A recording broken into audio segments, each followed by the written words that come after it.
Hey everyone, welcome back to part 2 of my terrible first roommates. So if you haven't seen the part 1 of this video, I recommend you go watch the part 1 first because otherwise you are not going to understand part 2. Part 1 is listed in the links down below if you want to watch. And yeah, so let me tell you what my first roommates did to me so I would leave. Well, basically, after the really bad first encounter, I think it was the next day, I got to meet the other girl. And she was not pleasant to me at all. I don't remember a lot of it because I just remember that I was getting out of my bedroom to go to the training that I had with the company, and as I was leaving I saw the other girl, and I said hi really quickly because I had to rush off. I had a pickup time and everything, so I said, hi, I'm your new roommate. And then she was like, yeah, I know. So I just looked at her because after the first one I was like, okay, I'm not gonna take this shittiness. So as she just replied to me, yeah, I know, I was like, okay, I'm gonna go now, bye. So I continued being nice because I'm not a bad person, okay? You gotta piss me off massively for me to treat you like shit. And especially when we work together and we live together and stuff. So yeah, it takes quite a bit for me. So I thought, I'm not gonna sink down to their level. They don't like me, fine. They don't have to. We're still roommates. The company has put us together, so. Anyway, so I had to go and I left, and that was the first encounter with the first one, which was not as, with this girl, which was not as traumatic as the first girl that I encountered, since I had spoken to her just a few more words than this one. Now the thing is, which is why I'm telling you part 2, is they decided that they would make every day of my life living with them a horrible experience. They did quite a few things to get me angry, to get me annoyed, and basically to make me want to move out. So it wasn't just about a request that they made for me. They actually wanted me to just say, you know what, I want to move out now. The thing is, when you request to move out, the company, you have to fill out paperwork, and the company will then analyze the paperwork. If you have a good enough excuse to move, they will approve it then. After they approve it, either you ask them to look for a housing for you, or you can submit yourself into looking for a house yourself. So until you find a place to move yourself into, either the company or you still have to wait in the roommate's house that you are already. So all this takes a while, okay? So basically, my whole training part of the flight attending with this company, I was still in their house, okay? Well, it was our house, but anyways. So I was still there. And it was only after my first few flights is that I managed to move out, which means it took me over a month and a half to move out of it, even though on the next day that I had arrived, I started the paperwork, I started everything to move out. And they didn't have to go and do the things they did. I did listen to their request, and I said, okay, I will do it. I understand. I do not want to be in a house where I'm not welcome. So I started doing that, and I did not expect them to do anything bad towards me. I expected that our relationship was going to be like one looking at up and down each other, and that was it. So not a good relation, but not that we would go to extents to prank each other or to annoy each other. So the bathroom that I had to share with this one girl, she never left me a space, even though I did ask her. I said, look, I'm sharing a bathroom with you, so I need space for my shampoo, my soap, all of that. So she was like, yeah, sure. She never moved any of her stuff. So I bought like a little basket where I would put all my things all together crumped up. So I would take like a tiny little corner of the bathroom that I would put my stuff. Every day this girl would move it. She was not happy with my stuff being there, so she would move it and put it like by the toilet. I don't mean like close to the toilet. She would put it like by the toilet's feet. So if anything splashed or anything made any mess, it would go on my toothbrush, on my hair products, on my face products, everything. Right. Another one, we had a bathtub and she never cleaned it. She would bath in there, she would shower in there, she never cleaned it. So it always had a little disgusting kind of weirdness of dirtiness in there. So every time before I wanted to take a shower, even if it was just before going on training or going to work, I had to prepare myself quite a while before, because I knew that I would have to clean the bathtub before I was able to go and shower myself. And I did request for her eventually. I said, you know, it's not very pleasant and blah blah, and she just went at me. She was like, no, well, if you have a problem, move out. It's like, yeah, I'm trying to. And I did tell them I'm trying to. I have handed in the paperwork. I have requested for a house. They haven't told me yet if they approve of it. If they say no, I can't do anything about it. It's the company. The other girl, she was more evil, okay? She was just rude. Plain rude. Every time I would cross with her, she wouldn't say hi, she wouldn't say bye, she would not say anything. She would actually talk to the other girl or talk on the phone in front of me and be sure to mention how disgusted she was about me. It was like, okay, if you don't like me, I get it already. You don't have to go to that extent, you know. But anyways, so one day, both of them broke into my room. So each room has a key, so you can lock it, and I would always lock my room, especially because I did not feel comfortable with these girls. But remember I mentioned in the first video that my room had a balcony, and the balcony was connected to the living room. So if you were in the living room, you can get out to the balcony, go to my bedroom, look at it, pull open the window doors and go in, because that one does not have a lock. So obviously they knew this. I didn't. To that point I didn't know. And they got into my bedroom when I wasn't there. I was in training, and one day I come back home, I open my locked door, and as I walk in I see that there's like dirt on my carpet. And it's weird because I never left any dirt on the carpet, and especially because that was like muddy kind of dirt, and I was in training in a business building. All my route was not taken anywhere where I would step on something like that. So to that point I was disgusted, but I was like, well, maybe my memory is failing me, and maybe I did make this mess and I didn't realize it. And I start opening my drawers because I'm getting close to change into and all that. As I open one of my drawers, my first drawer, which is where my underwear was, I see all my underwear all moved up, and I had all packed nicely, you know, when you fold your underwear and just leave it nicely. Well, it was just a scatter mess, and I was like, okay, right, so now I'm sure there's something wrong. I mean, I did not leave it like that. First of all, I did not pack my bedroom like that. Second of all, there's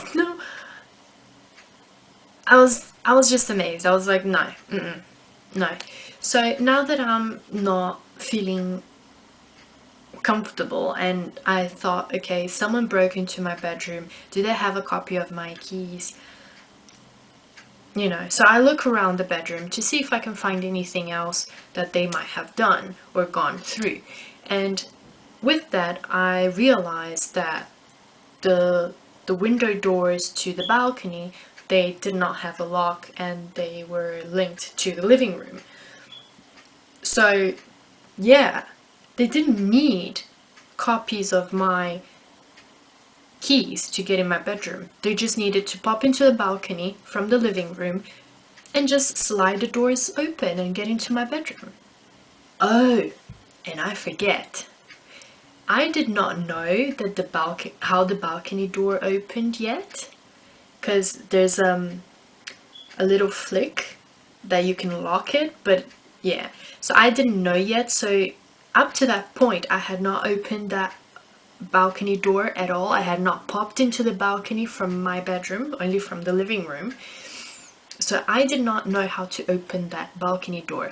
And when I got into the bedroom, there was a little bit of that door open, so there was a bit of wind coming in, which was the first hint of, oh my god, what has just happened?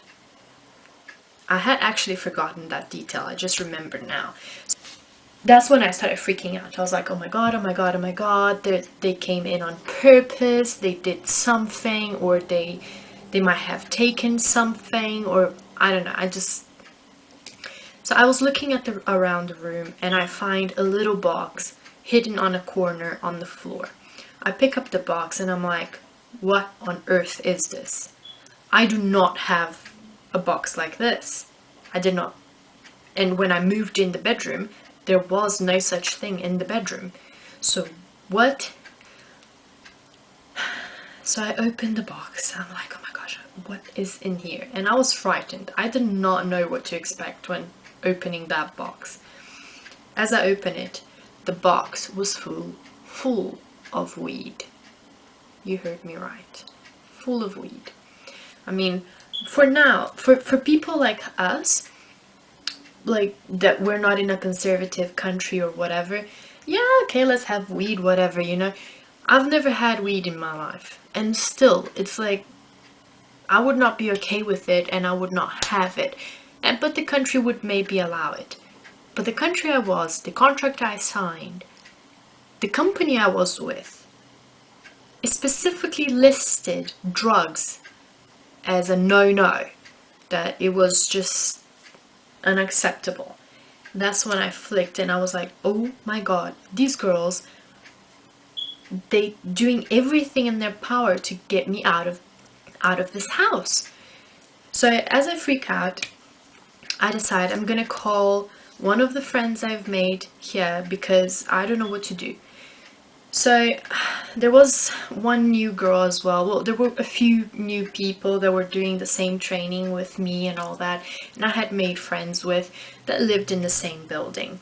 So she was about 2 levels lower, and I called her up and she comes up and I showed her everything. I showed her the mess on the floor, my drawers, the door for the balcony, and the box. So when this girl comes in, this friend of mine comes in, I tell her, look, I didn't know this, and look, it's open, look at the floor, look at how my drawer is, and look at this box. She looks at me and she's like, oh my gosh, these girls are not trying to get you to move out of the house. They're trying to get you fired. That's when I went just like, no, no.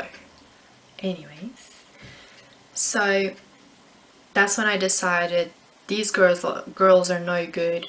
They're doing things to harm me on purpose. I'm not gonna take this.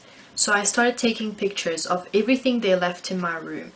The mess, my drawers, the little box, the door, the balcony door. I took pictures of everything. I knew they weren't in the house at that moment, and I decided, you know what, they want to bust me, I'm gonna bust them. I took pictures of the whole house. I'm not joking. All the models, all the things, everything that was sexual related, that was everywhere in the house, I took pictures of. And that friend of mine helped me. She even went to pick up her camera and took some pictures along with me, because that was just no. And I said, you know what? The company will have to say that I can move now. Because so far they had not agreed, they had not said that I was alright to move. So I said, now they're gonna say yes, because I don't want to stay here any longer. So we take all the pictures, and then we put them up in the file to the email to send off to the company, and I did.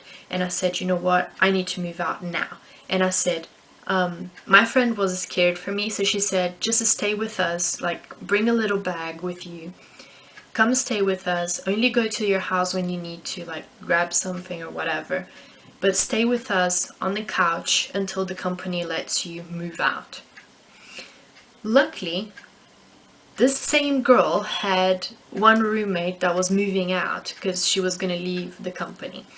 So she said, you know what, just request her bedroom. Just say that you'll wait on the couch of our house, and when she's ready to move out, you'll move in. You don't need this.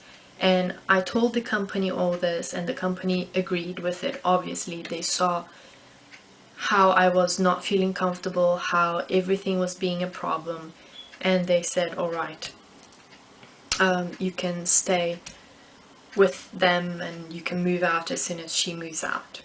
So I got a plus there, that I got to move out eventually. But that also took a few weeks until this girl from my friend's house moved out. During those weeks, one more awesome event happened. There was this one day that I had a really, really early flight. It was close to the end of my stay with these weird girls. And I had a really, really early flight, and I think I didn't have enough changing of clothes and things like that, so I had to go back to my house with the weird girls. So I said to my friend, look, I'm gonna sleep at my place tonight. I'm gonna get myself ready, go for my flight, and when I return from my flight, I'll come back to your place. And she was like, yeah, that's fine, no problem. And so I did that. So I went to sleep and I slept at my place. The next morning I woke up and it was about, I think it was around 6 a.m. and I'm starting to get ready, so I get out of the bedroom to go into the bathroom that I was sharing with that girl to get myself ready. As I come out of that bathroom, a completely naked man, I'm not joking, completely naked man is coming out of one of the girls' bedroom and going into the other girl's bedroom. And he did not care that I saw him completely naked. As I walk out and I see this completely naked man in my house, leaving one of the bedrooms, I just shocked and I froze. And then he was like, hey, what's up? And then he walks into the other girl's bedroom. And I'm like, what the hell did just happen? At the end of the day, no, I don't know for sure if they were whores. I don't know if they were doing something on the side, or if they had a deal between them that they would share men. I don't know, and I don't want to know. So, if you enjoyed the story, give it a thumbs up, leave me a comment down below if you've been through something similar, or I don't know, if you think my reactions were completely off. Leave it down below. And if you're not subscribed to the channel, please subscribe, support me and in my journey of YouTube. And I will see you every Monday, Wednesday and Friday. Monday with everyday kind of thing, maybe some recipes, some makeup tutorials, some traveling kind of vlogs. And then on Wednesday with story time and Fridays with funny videos, let's put it that way.